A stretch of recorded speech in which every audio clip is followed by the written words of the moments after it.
In the 1950s, Christine Jorgensen became one of the most famous transgender people. She underwent gender confirmation surgery and then went on to have a successful career in show business. She often encountered offensive questions and rude jokes, but she embraced the attention. She saw it as an opportunity to control the narrative about her life and also advocate for the acceptance of trans people. Jorgensen wasn't the first trans person in American history, but she was the most publicly recognized to that date. So in 1957, One Incorporation versus Olsen was a Supreme Court case that began in June 1957 and was decided in January 1958.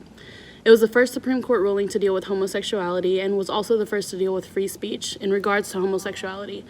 One Incorporation was a gay rights organization founded in 1952. They're known for publishing the first pro-gay publication in the United States, which they sold on the street for only a quarter at the time, in 1953. In 1954, the post office declared the magazine was obscene and refused to deliver it.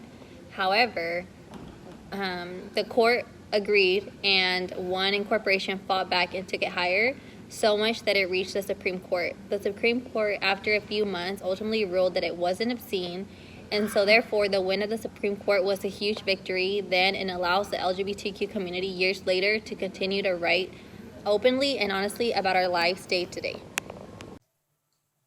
If you Google the word Vanguard, you likely find several links to an investment group founded in the 70s. You'd have to do a little digging, however, to find that from 1965 to 1967, Vanguard was actually an organization founded to help gay youths find and secure their place in the fight for gay rights based in San Francisco. After initially struggling to find a location to meet, they found a safe haven in Glide Memorial Church and its Reverend, Cecil Williams, who offered them the church as a venue for meetings as long as they needed it. Vanguard began to nonviolently picket businesses that refused to serve the gay youth. Organizations like these paved the way for LGBTQ SAVES and many other organizations that provide safe spaces for our LGBTQ youth. June 28, 1969, is a day that lives on in the hearts of many LGBTQ activists.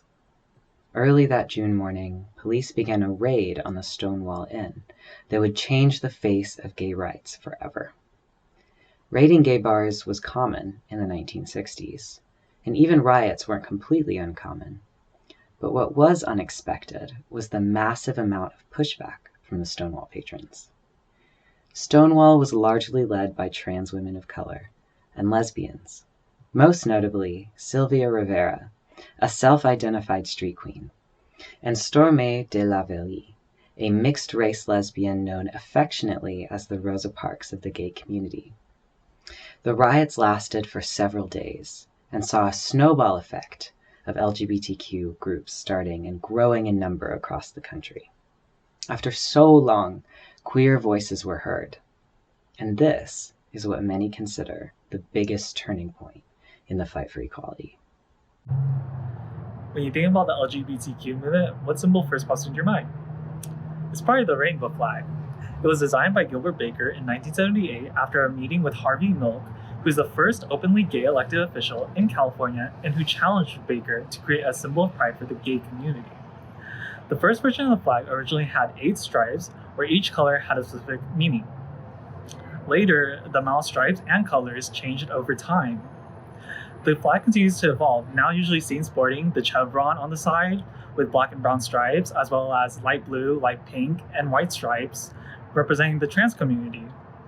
Its ability to be altered to grow with the community will likely keep it a key part of LGBTQ history. Well, in the 80s, this was a very difficult time for the movement. In 81, the first article announcing a rare disease found in gay men, which we later found out was AIDS, was published. And 83, Matilda Krim, she began the AIDS Medical Foundation. And in 85, Elizabeth Taylor and Michael Gottlieb founded the Nation AIDS Research Foundation. The two of the groups merged to form the American Foundation for AIDS Research, which is now international, nonprofit, dedicated to AIDS research and prevention, and launched with a $250,000 contribution from Rock Hudson, who is one of Elizabeth Taylor's dear friends who's dying from AIDS. So Matilda Krim did step down from the American Foundation for AIDS Research in 2005, But under her direction, American Foundation for AIDS Research provided up-to-date information to medical professionals about the best treatments for HIV and AIDS, and clinical trial opportunities were provided for those fighting the disease so they could participate and help further the research for a cure. Treatment for AIDS is ongoing and there's no definite cure, but it's no longer what a death sentence for some of these people who have AIDS and HIV. It was, and it is a big thanks and a big part of the incredible research done by the American Foundation for AIDS Research. If you ask most people today what Ellen DeGeneres is most well known for, many would say her talk show, Orson Dorsey and Finding Nemo. But in 1997, the answer was very different. In April of 1997, Ellen was getting ready to wrap up season 4 of her sitcom Ellen, and was by then a household name. What no one expected was for Ellen to publicly come out on the cover of Time magazine, and then a couple weeks later have her character Ellen Morgan come out on her sitcom. So in Ellen's sitcom, Ellen Morgan had came out as a lesbian in front of a whole crowd in the airport over the intercom, which created backlash and support. But prior to that, it was a year-long preparation. So after the shoot, they had to shred the documents or get it safely back to the studio so it won't hit the press. The U.S. Congress passed and President Barack Obama signed the repeal of Don't Ask, Don't Tell, so that gay and lesbian people could serve openly in the military. For 17 years, the law prohibited qualified gay, lesbian, and bisexual Americans from serving the armed forces and sent a message that discrimination was acceptable. 2015 was an incredible year in LGBTQ rights. After a decades-long struggle, on June 26, the Supreme Court made a 5-4 groundbreaking decision in favor of legalizing marriage equality. While we certainly have a lot more ground to break, marriage equality was a huge milestone for equal rights for everyone. Without these incredibly brave people and historical events, LGBTQ SAVES could have never existed.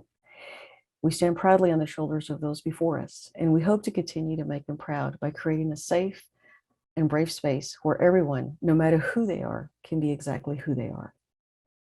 Welcome to Youth Pride 2021. My name is Sharon Herrera, founder and executive director of LGBTQ SAVES.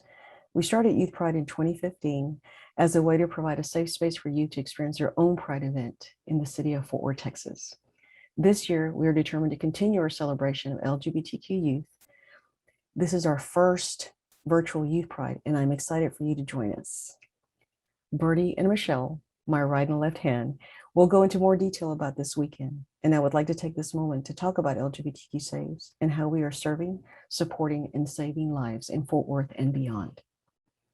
I started this organization 11 years ago because I wanted to provide a safe and brave space for LGBTQ youth from the ages of 12 to 24. We have since grown then. We used to serve 20 to 25 youth a month. Now we're serving well over 100. We are providing a safe space for LGBT youth to be themselves. We have weekly youth group meetings virtually on our Discord chat. We also provide scholarships for youth, one for a high school student and one for a college intern that is paying it forward. We could provide 2 in June and 2 in December. Our first scholarship was $250. Now we're up to $1,000 a piece. We also provide gender-affirming haircuts and gender-affirming shapewear for our youth.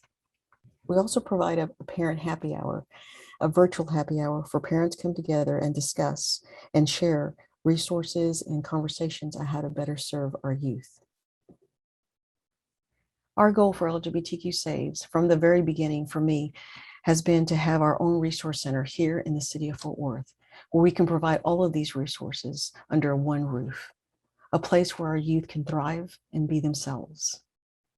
Okay, now I want to hand it over to Bertie Gardner, my community outreach and marketing manager, to give you more information about this exciting day. Hi, everyone. My name is Bertie, and I'm the Community Outreach and Marketing Manager for LGBTQ SAVES. I'm excited to have you join us this weekend for a series of engaging workshops and social events with your peers. I wanted to go over the expectations for this weekend so that we can all enjoy the programming provided by our partner organizations. So first thing is first, kind of talking a little bit about Zoom, since that's where a majority of our sessions are going to be held. So make sure the name on your Zoom account reflects the name you used at registration. Event staff will only be letting in folks who have registered for the workshops. We also ask that you put your pronouns in your display name so that we can respectfully address you throughout this weekend. While in our virtual space, you are encouraged to have your mic and camera on, so that way we can all interact with each other. However, we ask that you please mute your mic while others are speaking to avoid background noises from disrupting the presentations. If you choose to be on camera, you must be dressed appropriately. Workshop moderators reserve the right to mute or turn off the cameras of attendees who may be posing as a distraction for the presenters. Attendees who are found to be attending the conference for purposes of spamming and disrupting the weekend will be removed and barred from all sessions immediately. We ask that all attendees, volunteers, and panelists be respectful while in our space this weekend. Now, what do I mean by being respectful? So we expect you to honor each other's pronouns and never use a name that another person has stated they are uncomfortable with. Whether it is someone you know from school using a name that you're not familiar with or calling someone dude, listen to the person when they say that they are needing you to act in a more respectful manner. Use only kind and non-derogatory terms when referring to others. Avoid speech that can be interpreted as sexist or hate speech. Harassment will not be tolerated in our spaces. Be mindful of personal boundaries and get consent. Whether this is direct messaging a person or just reaching out, just remember that people have their boundaries and they need to be respected. Engagement in discussions is encouraged. Be mindful and respectful of different viewpoints. So I know this weekend we're going to be talking about student rights, advocacy, and how to be active in our communities. So there might be a few moments where conversations run a little high. We want to remind you to take 10 seconds to calm yourself before addressing someone if you are offended or angered by what another person has said or done. Your thoughts and feelings are important, but quite often the slight is unintended. So let's keep our discussion civil. Attendees who are found to be disrupting the safe space we have created for this weekend will be asked to leave the conference and will not be allowed in sessions following. They will also be disqualified from any prizes they may have won at previously attended workshops. Now that the not so fun part of the conversation is over, I'm going to pass this off to Michelle to talk more about what you can expect from this weekend. I look forward to seeing you guys in the workshops. Hi, this is Michelle. I'm a program coordinator with LGBTQ SAVES. We're super excited to see you this weekend at all of our really great workshops. Don't forget to check your email to get the links for all of the events that we have planned. We're going to have Laura from Love Every Dragon talking about visible allyship and accountability from 11 to 12:30. And then the Kimball Art Museum is joining us from 1 to 2 with art and a super fun activity. And then from 2 to 3:30, Lauren from Brighter Tomorrows is going to share ways we can be activists in our own communities.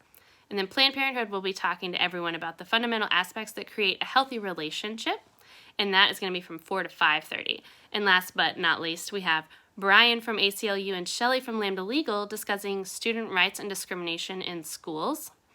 And that's going to be from 6 to 7:30. We also have some really fun social activities planned, as well as fun prizes to give away. I can't wait to see y'all, and I hope you have a super amazing weekend.